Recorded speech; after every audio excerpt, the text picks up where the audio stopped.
Would you throw some light on the various stages of enlightenment?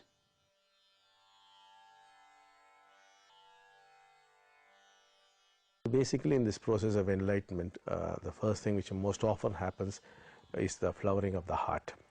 That is, you for the first time discover real compassion, real love for other human beings. And then as this becomes deeper, you lose the sense of separateness. Even at this point, we really do not call you fully enlightened. We call you fully enlightened only when you are experiencing reality as it is. But to experience reality as it is, these are some kind of prerequisites.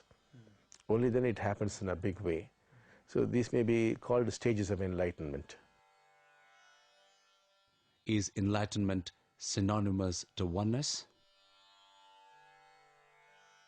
That is equivalent to oneness.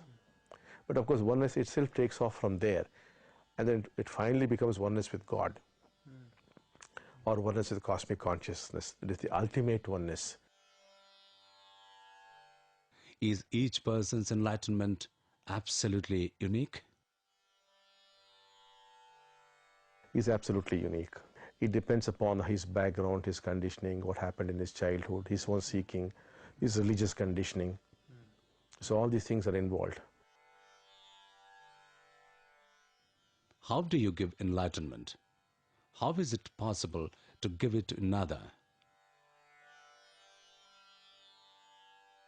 Yes. Basically, it is what we call the process of Deeksha. And this Deeksha is some kind of electrical energy which translates into some kind of a hole in the mind of man. We believe that the mind of man is like a wall which divides man from God. The Deeksha, though it is some kind of electrical energy, it does make a hole in this wall which we call the mind. Once that happens, a man and God come to relate to each other. And the way they would relate depends upon his background, his conditioning, his aspirations in life, his education. So many factors are involved. And then thereafter it is God who gives enlightenment. Whether we call it God or cosmic consciousness or nature, call it what you want. So that takes over.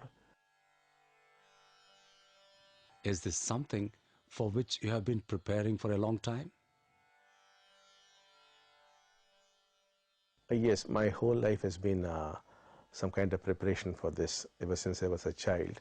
My only concern was how to liberate man from his suffering. These were not things which I arrived at through my own life experience, because I myself was a child. Rather, I was forced to be concerned about man's suffering and to work for that. That is why I am an avatar, because I never arrived at these conclusions. I was just made to do these things by a higher energy, by a higher force, which we call the divine energies or God. That's why I am an avatar.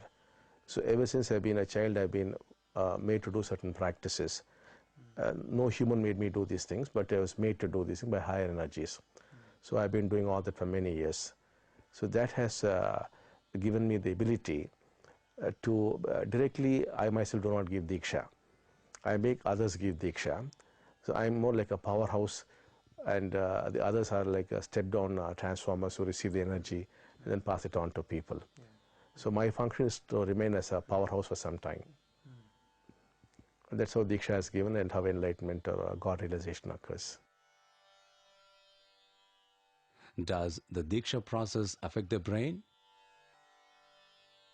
Yes, when we give Deeksha, it's more like passing on some kind of electrical energies which do affect the brain and the spinal column and what we call the ductless glands or the chakras. So most often the work is being done on the frontal lobes and the parietal lobes of the brain, where there's more activation of the frontal lobes and some kind of deactivation of the parietal lobes, plus certain energies are being sent into the ductless glands and reactivating the ductless glands, which go by the name of chakras. So all this in turn produces what we call the hole in the mind, and a link is established between man and God. Thereafter what happens is God's work. When we make the hole in the wall, it's God who takes over, and then He works on your senses. He liberates the senses from the mind, from the clutches of the mind. When that happens, you lose yourself. That part of the work is done by God Himself. Because He being the creator, it needs a complete reorientation of the brain, and He takes over.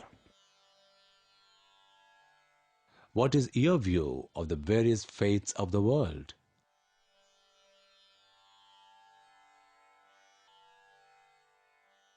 I believe that different religions are required to handle the different needs of the people. I have seen people sometimes require a particular religion to handle a particular problem, or because his background needs the inputs of a particular religion. And I personally have never had any difficulty with people of any faith, because the Deeksha is some kind of a neutral thing, and the Deeksha only activates certain areas of the brain or deactivates, and the person discovers what his religion has taught him. So he discovers the truths of his own faith, because what I do or teach is not a new faith, is not a new religion, is not anything new at all. It merely helps you to discover what you have been seeking all these years. So I personally have no conflict with the people of any faith. Apart from the gift of enlightenment you offer, we also see the same kind of miracles and healings that happened around Jesus happening again right now. Please say something about it. Yes, I would say that this is the continuation of the work which Christ left behind. So this should have happened, in fact, 2000 years ago, this transformation of man, but for some reasons it got aborted. So now the same thing has come back. So in the Deekshas, people would be getting in touch with Christ consciousness, especially in the West. They would be discovering that same consciousness which Christ was trying to give them. So it's no different from that. In fact, I would say that would be true Christianity, as Christ intended it to be.